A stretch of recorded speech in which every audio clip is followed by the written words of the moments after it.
أعوذ بالله من الشيطان الرجيم. بسم الله الرحمن الرحيم.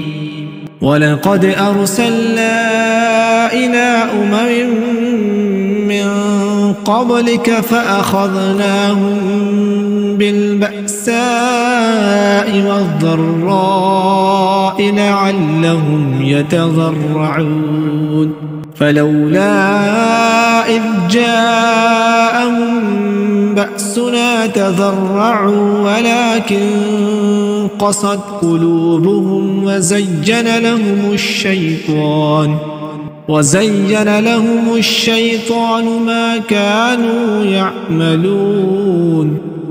فلما نسوا ما ذكروا به فتحنا عليهم أبواب كل شيء حتى إذا فرحوا بما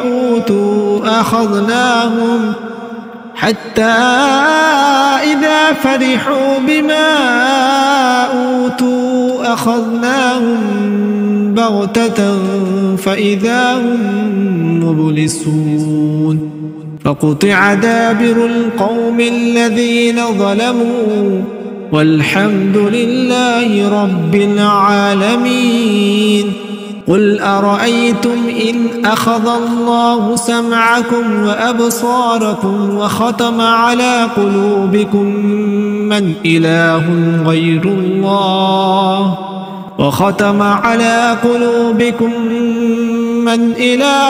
غير الله يأتيكم به. انظر كيف نصرف الآيات ثم هم يصدفون. قل أرأيتكم إن أتاكم عذاب الله بغتة أو جهرة هل يهلك إلا القوم الظالمون. وما نرسل المرسلين إلا مبشرين ومنذرين فمن آمن وأصلح فلا خوف عليهم ولا هم يحزنون. والذين كذبوا بآياتنا يمسهم العذاب بما كانوا يفسقون.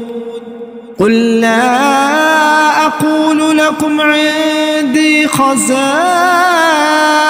الله ولا أعلم الغيب ولا أقول لكم إني ملك إن أتبع إلا ما يوحى إلي. قل هل يستوي الأعمى والبصير أفلا تتفكرون.